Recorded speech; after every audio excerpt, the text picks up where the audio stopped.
Hello guys, ayan na ang ating pansit canton guys. Luto na siya.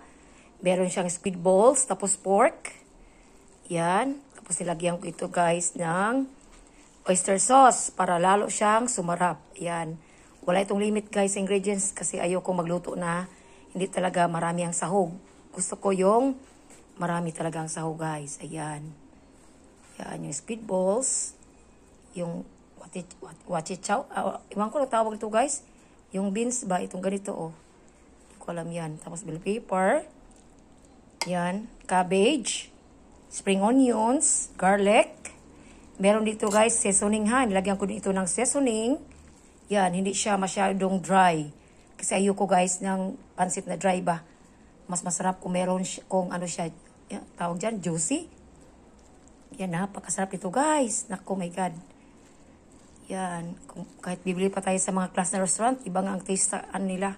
Yung kanilang canton ba. Hindi ko lang ito guys nilagyan ng shrimp. Yan, kasi yung isa kong anak allergy siya. Kaya, paborito pa naman yung aking pansit canton. At kahit anong pansit or pasta, pag ako nagluto talagang gusto ng aking mga anak. Yan guys, wala itong limit sa ingredients. Kasi ang kakain ng aking mga kids. Kaya, talagang napakasarap nito. At yung ito lang aming ang aming ngayon i-lunch tapos yung merong tissy bread. Ayan. Yan, kain tayo guys. Ayan na ang ating pansit canton.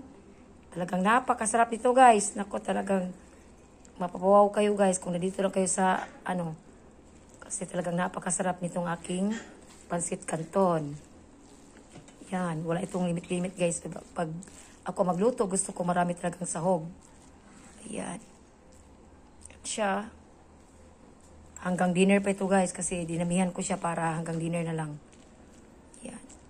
Thank you for watching guys. Bye-bye. Kain tayo guys. Yan o. Ay, napakasarap nito. Yan.